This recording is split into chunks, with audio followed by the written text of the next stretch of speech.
In the name of Allah, the Beneficent, the Merciful.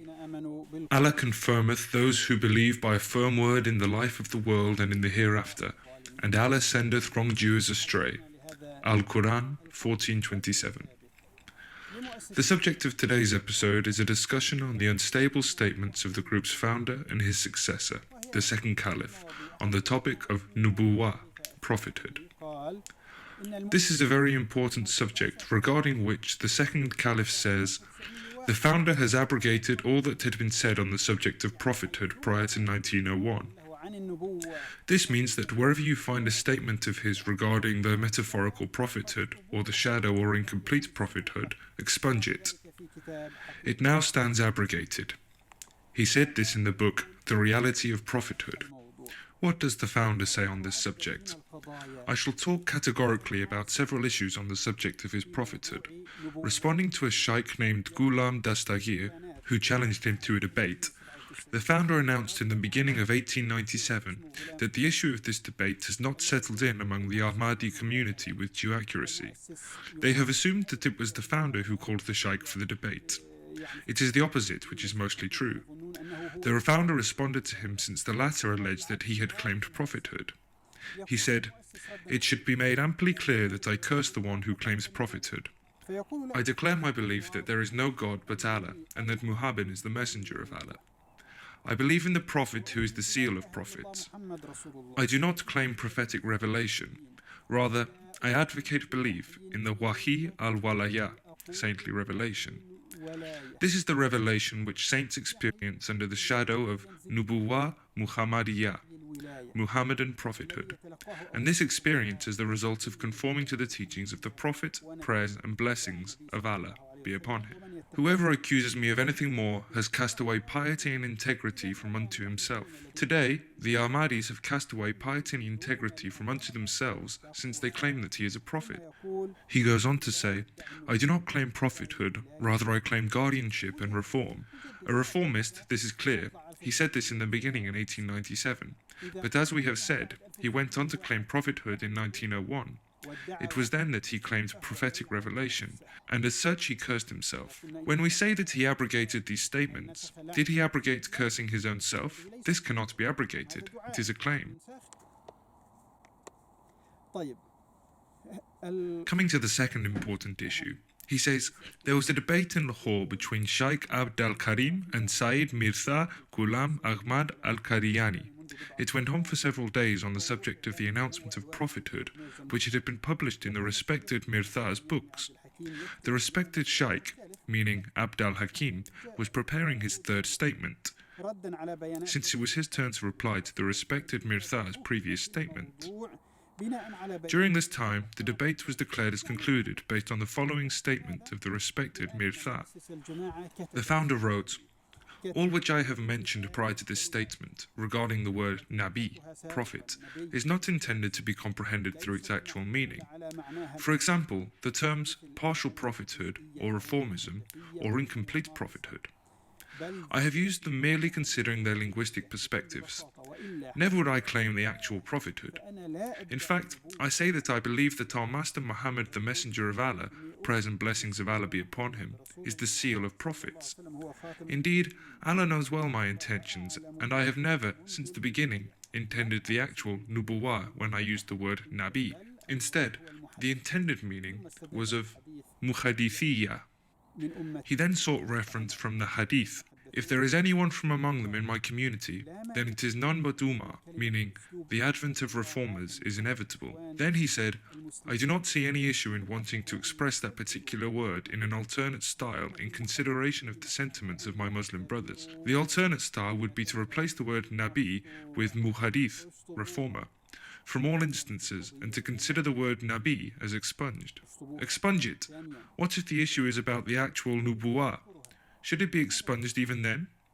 Secondly, if you wanted to expunge it, then why did you mention it in the first place?" Through this act of yielding, let's put it in brackets, the discussion came to an end. Sheikh Abd al-Hakim, yes, his name is Abd al-Hakim, said there is no reason for me to write "the debate has ended," as long as the man is asking us to expunge his statements and end it. Therefore, when Sheikh Abd al-Hakim won the debate easily, the founder asked for it to be expunged. Brother, if you want to expunge it, then why write it in the first place? He then says, I have decided to write a detailed book. I shall thoroughly clear all these doubts which have arisen in the hearts of those who read my books and consider some of my writings to be in contradiction of Sunni beliefs. I shall shortly write a book, with the permission of Allah, and explain in due detail that all my writings correspond with Sunni beliefs. I shall remove all doubts pertaining to this issue. He did not write this book. Anyway, if your writings correspond with Sunni beliefs, then why do you provoke the masses and write Nabi and then retract it and say expunge it? Is this a firm word? The third issue I want to discuss is important. It is important because he provides his reasoning for why he does not claim the prophethood. He says, while providing his reasoning, that he does not just not claim the prophethood. What I am about to say was published in Nur al-Quran in 1895, and before that, in 1892, he had announced what I have mentioned before. Now he says in Nur al-Quran that a strong criterion for the emergence of the truthful book and the truthful prophet sent from Allah is that this may happen in times of pervasive darkness. He continues this point and talks about the times of the prophet, may the prayers and blessings of Allah be upon him. Then he says on the sidelines, if someone says that this age and time is full of depravity and false beliefs, and people are committing sins openly, then why doesn't a prophet come to us? The answer to this is that the time of the Prophet was completely empty of monotheism and truth, meaning the time of the Prophet, may the prayers and blessings of Allah be upon him, was when monotheism and truth was nil. As for this age and time, there are 400 million people articulating the testimony of there is no God but Allah. Along with that, Almighty Allah hasn't negated the possibility of a reformer emerging during this age. The bottom line is, they ask him why, in this age which is full of depravity, isn't a prophet present at this time? He tells them, what depravity? He says there is no depravity since there are 400 million people pronouncing the two testimonials. Why then would a prophet be sent? However, a reformer may be sent. This is an explicit acknowledgement that this time and age did not require a prophet.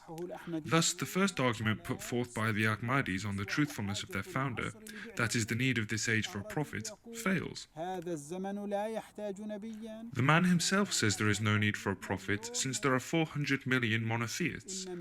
The need of the hour, as he says, is for a reformer, which Allah has sent. I repeat, he says that if someone says this time and age is no less full of depravity, false beliefs and sinners compared to that age, then why isn't a prophet there now? See, there is no prophet. Then the reply would be that the prophet's time and age was totally and completely empty of monotheism and truth. As for today, there are 400 million monotheists pronouncing the testimony, but despite that, Allah has not ruled out the possibility of a reformer being sent among his people. Therefore, and through this argument, we have refuted the first evidence out of the 30 put forth by the founder. Moreover, I shall launch a special episode dedicated to this topic and bring forth other proofs and arguments, but mainly this one. Now let us come to the reasoning. The reasons which negate the need for a prophet. Okay, after 1901 he said there was now a justification for a prophet to be present.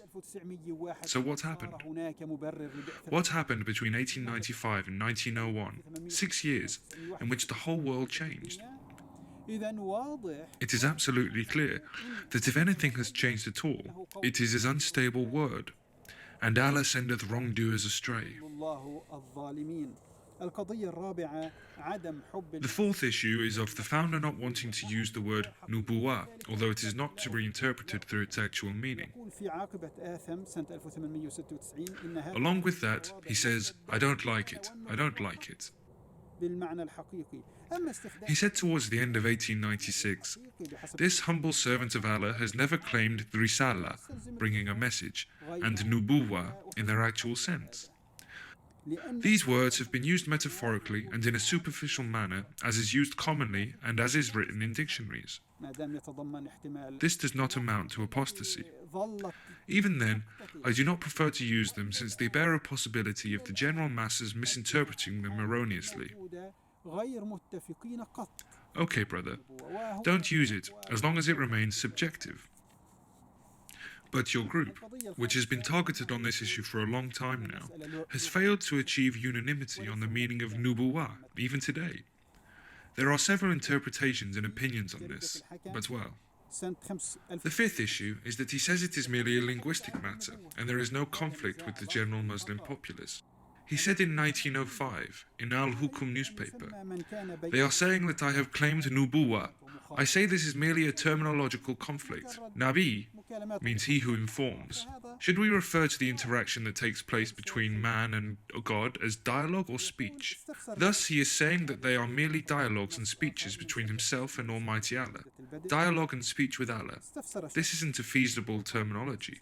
He says the Shaykh sought explanation, which is another matter from 1906 regarding an article published in Al-Badr newspaper. A man sought explanation from the founder and asked him, "Do you claim nubuwah?" Had he claimed nubuwah after 1901 in his book Removal of Error, as the second caliph says, he would have answered, "You simpleton, haven't you read my book? I have claimed nubuwah explicitly, and it is clear as the sun." But what did he say? He said, "All the pious forefathers were of the belief that divine dialogue continues to take place in this community, and I am a Nabi in that sense." The questioner asked, "If there is a possibility of Nabi being introduced in an Islamic society, who then is your predecessor in the line of nubuwah?" He replied, "This question is to be directed to the Prophet, may the prayers and blessings of Allah be upon him, since he did not refer to this name but to one man only. No one has been referred to by this name, Nabi, before, and as such this question is not meant to be directed towards me." He means to say that this is merely a name that has been selectively given to him, and as such this question should be directed to the Prophet, may the prayers and blessings of Allah be upon him. In summary, this name has been given to him as a mere title since he is receiving divine dialogue. It is not the actual nubuwah. There is a statement in the fifth evidence where he writes, "An honorary name given to me by Allah as a result of confirmation with the Prophet's directives." Honorary name means it holds no significance. The issue is about a writing, wherein he says, "Many truthful visionaries have informed about the coming of a Messiah. I am that Messiah. Holy men beginning from the Prophet himself, may the blessings and prayers of Allah be upon him, till Shah Waliullah have informed through divine inspiration that the promised Messiah shall be the reformer of the 14th century, meaning a reformer with a very important task indeed." However, did the Prophet and the several saints tell about a reformer of the 14th century or a prophet? They said that there shall be a reformer, meaning he is a reformer and not a prophet, because it is not possible that they would inform about a trivial matter instead of a greater one. This means, for example, that if a person has obtained a doctorate, would we inform others that he had a primary school certificate? Undoubtedly he does have a primary school certificate, since he possesses something which is higher in qualification than that.